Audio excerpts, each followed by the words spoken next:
président du board de l'Institut Nanotech du CEA, donc la Commission Énergie Atomique à Grenoble, et il travaille sur la stimulation profonde dans la maladie de Parkinson et sur les interfaces cerveau-machine et les exosquelettes pour les lésions cervicales de la moelle épinière d'origine traumatique. Donc on a avec nous de très peu d'informations.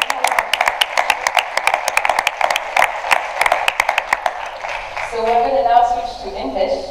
So I'm very thrilled to talk about nanotechnologies because we've all heard that it's nanoparticles, very tiny particles, but it still remains a very abstract concept, and today we're going to be able to dig a bit into it to understand it more. So we're going to start with Professor Benabi. Can you give us a definition of nanotechnology so we're all on the same ground, and then explain us how you use it in your work?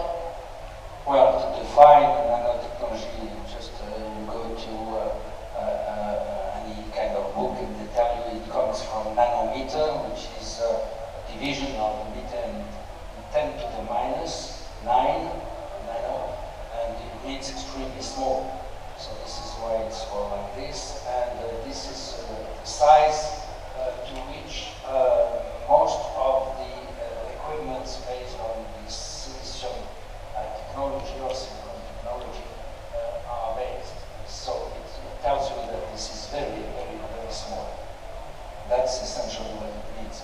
And what it is used for, as you said, we won't see that, but it's used for everything. You find it everywhere, from some kind of cosmetic formulas, a lot of things on glass, anti-reflecting systems on windshields, and of course all of the electronics, computers, software, etc. Great. So, Lucy, I have to take my paper because you work on translational investigation on theranostic nanoparticles dedicated to image-guided radiation therapy. So that's a very complex title. Could you explain us what you do and how nanoparticles are involved? Yes, maybe. I can't find it.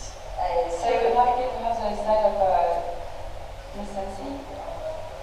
Yeah, thank you. So yes, I work with some nanoparticles dedicated to human application. The nanoparticles have two very important properties.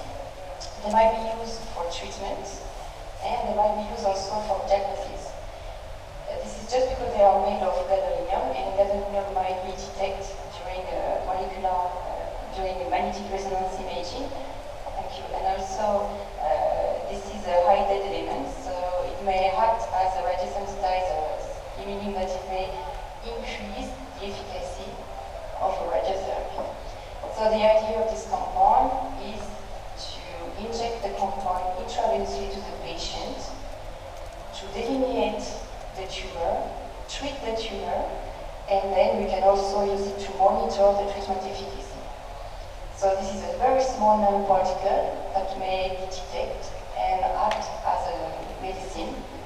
And we just obtained the approval from the French authorities. And so we will start clinical trial very soon. So it's used to both treat and monitor the patient? Yes, exactly. So we can localize the tumor, see exactly where is the tumor, and treat the tumor, and then return and follow the treatment efficacy, monitor the treatment. Okay. And to treat the tumor, how does it, it liberates the nanoparticle? Like, how does that? This is a little bit complex, but just to make a long story short, where you've got the nanoparticle, the effect of the radiotherapy just increases. So more or less, you don't have any side effects. You just have the effect of the radiotherapy that is strongly enhanced locally, precisely inside the tumor. Okay, that's why I said nanoparticles are a bit magic in some sense. So, yeah, your work focused on studying the internal mechanism of the heart to understand arrhythmia. Can you also explain a bit how nanoparticles are involved in this process? So what we are doing, we're looking on molecular mechanism inside the sinoatrial node. This is the primary pacemaker, and we're using nanotechnology in order to do the measurements and understand what's going on. So let's see a little bit big perspective. So heart disease are the #1 killer in Europe, and as you can see, it brings a big burden on the economy. Up to date, we cannot cure majority of heart diseases. When we diagnose them, they are too late, and when we do diagnose them, we have no clue whether the molecular mechanism are cause or effect and how to really treat them. So we are really focusing on the heart rate, and I saw a lot of work here working with all this mobile health, and the idea there are two mechanisms that control it, brain signaling, that talking to the sinoatrial node, and mechanism inside the pacemaker. So if, for example, a lion is running after you in the jungle, the brain can send signaling to increase the heart rate, and when we're sleeping, it's going down. So how we know to measure the heart rate, when I will ask people to do it, majority of the people will just put 2 fingers on the wrist and do some averaging, but we know it's incorrect because we can use technology today, even nanotechnology on a single molecule, and we can see a change on a bit-to-bit basis. And especially when it stops changing, it's associated with cardiac disease and death. So we don't want to come to the situation here, as you see, as in heart failure when nothing changes. So how we can really quantify something nano inside the heart using in vivo measurement. So if we know there are 2 signaling that come into the pacemaker, we can try to differentiate between them. One way to do it is surgically. We could just cut the neural activity, get everything from the pacemaker, and you can see here we do some experiment on animals. This is from rabbit heart. When we cut out the brain signaling, it's still having some variability. This is example of when we take the pacemaker tissue out. This is we use some nanoelectrode in order to do this measurement, and you can see it's sitting in physiological solution, 36 degrees by itself. And we can also go and do that stuff with a single cell. And we can see very, very similar ideas for that one. So what we're doing now, How do you use nanoelectrodes? So what we're doing, we want to measure stuff inside the cells and have enough places when we measure the activity. So what we're going, or we're designing in our wet lab, or we're going and buying some commercial stuff, and we let the cells settle down for 48 hours, and after that we can do this measurement. So the main idea here is that we're using some tools to see what is going in the heart. We're writing some program to analyze. You can see here outside some sophisticated way to do it. But the major idea what we focus on is the internal mechanism inside. How by using nanotechnology we can measure changes in molecule at different time when the disease just starts. And how we can do it, of course we cannot take the heart from patient and stuff like that, but how we can do it by looking only on external signal, understand what happened with the molecule. Right, it looks very complex, but I think I got a few things. And so Abby, so we saw nanoparticles can help diagnose, treat, and monitor patients. So you're working on developing new treatments for metastatic cancer. So is it like a chemotherapy? How does it work? Yeah, so first I'd like to thank you and really for putting together such an amazing meeting right here. Monaco is beautiful, but the science is even greater. And just looking at the previous meeting we had, or the previous session, they were talking a lot about sports. And I actually wanted to start with nanotechnology, a technology we developed for treating sport injuries, actually osteoarthritis. These are nanoparticles that are injected directly into the knee. They reduce friction and wear, and they let the cartilage actually regenerate. So when we look at nanotechnology, it's actually impacting many different fields of life and surely of medicine. And this was just a slide I decided to throw in before we talk about cancer, which you invited me to speak about. You can actually see here a nanomechanism of lubricating the cartilage and reducing friction and wear, pain, especially in patients using nanotechnology. But if we go back to what nanotechnology is, and I think Professor Bonnewood put it in such beautiful words, it's small. And here you can see a system, a nanotechnology system that was developed at the Technion. This is the entire Bible, and written on that small silicon chip. That's nanotechnology. Look at the amount of information we can actually load in such a small area. And when we look at it in the body, the way I imagine it is if we take a pill in the morning for something we need, maybe a vitamin pill, I look at nanotechnology as small pills for treating each and every cell of our body. In fact, if you take a teaspoon, the same teaspoon we put the sugar in the morning, not everyone does that, but I do. And so in 1 teaspoon, you have enough nanoparticles to treat an 80-kilogram body cell by cell using nanotechnology. And that's where I think the real impact is. And when we look at it in cancer, in my eyes, we're looking at trying to bring medicine to the diseased area and not affect anywhere else inside the body. We want to be able to target only those regions that are sick, and where it's healthy, we don't want to damage. You can see here 3 patients. The first with a tumor at the base of the tongue.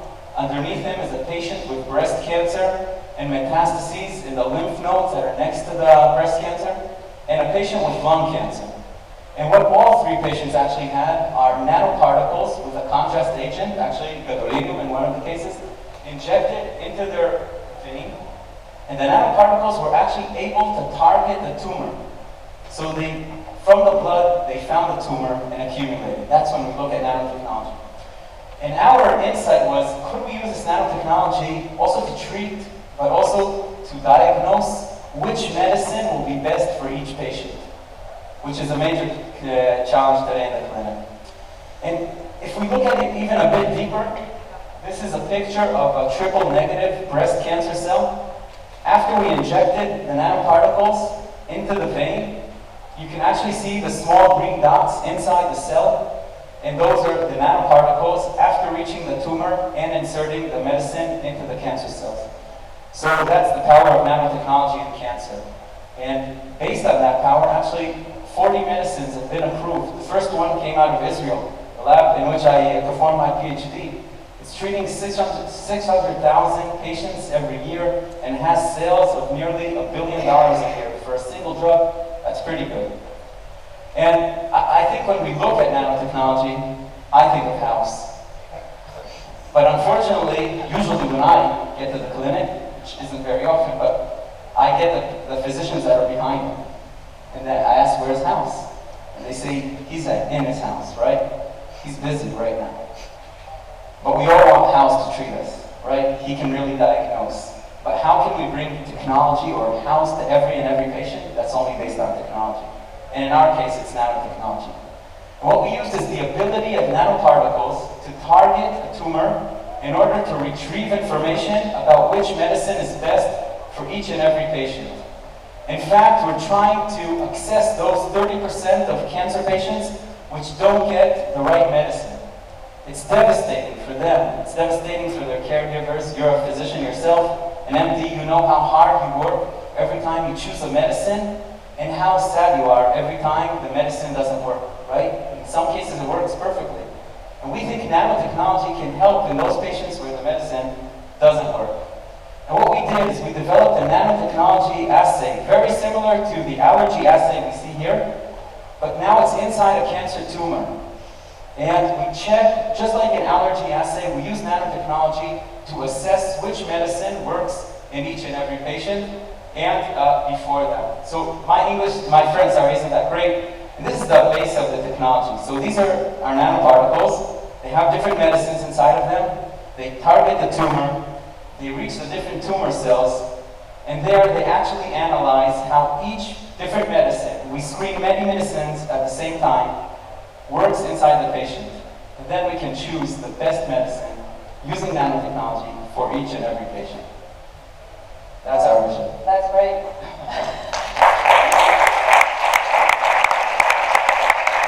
So, if I understand, the properties that makes the nanoparticle, that gives the nanoparticle the added value, is that because it's small, it can target better cells than any other molecule, like how, because I hear a lot about being small and about it targets very good things. Does it have something to do with it being small, or?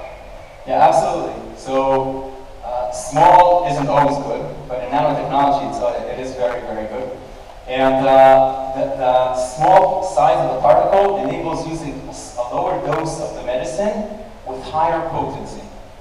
And when we talk about small, for something to be able to reach a specific tissue and target a specific cell inside the body, it has to be very small. It has to be smaller than any cell of our body. In fact, nanoparticles are approximately 1,000 times smaller than any cell we have inside our body. So as you said, as a physician, I'm very thrilled, and I'm like, when am I going to be able to use all of this in my practice? Is it something that we already use but we don't really know because it's just in the components and we don't pay attention? Or is it something that's going to come in like 10 years for my patient, like the one I see, in the clinic today? Any of you? So there are already 40 nanomedicines in the clinic that are used today. Are they mostly for a specific disease, or are they being used for every type of disease? So I think one great example is gadolinium nanotechnology, which helps, and maybe you can elaborate about that, enables actually tracing where the cancer spread to inside the body. That's one area. But we see it also in inflammatory conditions, in infectious diseases, and also in cancer. Absolutely. To come back to the fact that the nanoparticles are small, what is also very, very important is that this size may also indicate the elimination way of the nanoparticle, because we want to treat the patient, but we don't want to have any side effects or the less side effect that we can. So all the nanoparticles that are injected into the body should be eliminated. And this is very, very important. And the very small size of the nanoparticle may increase the renal elimination and thus preventing very long accumulation, in particular in the liver. So this very small size is also of great importance for the elimination of the compound. That looks really nice. And so, Professor Benabi, you are saying how nanotechnologies work in cosmetics, in satellites, in everything, but you also told me it was in software like Google and Google Maps. Can you tell more about this, because I'm very curious to know how it could be Google Maps? Well, I could not go into what Google and others are doing, but they have seen what they can do. We have heard very nicely how the small size of those particles allow us to do treatment, particularly in cancer, of course, which are more efficient than before, can be targeted, etc. But the other side of the picture is that when you have bricks which are much smaller than the usual bricks you make a wall with that, then you can design a much smarter wall, because then you have a lot of freedom and possibility to express your art in building something which is nicely designed. And this is what has allowed the explosion of the technology based on the silicium technology, and then on the system we have around us are full using design which are smaller and smaller and smaller. There is a law which is called the Moore law, dictated by someone called Moore, who used to say every 2 years the technology will be 2 times more efficient, it will be 2 times smaller, and it will be 2 times cheaper. And this is why you have in those smartphones video cams, which are much, much better than the ones we usually heard about it. And I see someone making signs. I don't know if, okay, you want me to talk closer. So my voice is going nano also. And then this gives you a huge power of making in the same volume the power of the technology increasing fastly, and well, I don't have to describe how it has worked. This is coming from Apple, from Google, all of those smart people who have bet on the power of the technology going smaller and then making things much, much better. And once they have done that, then the question comes for us, what's the use for? Okay, I can chat with you on the cell phone, we can take pictures, but in addition to that, because of the possibility to put into that, computers which are much bigger than what I saw when I was younger, or a lot younger, then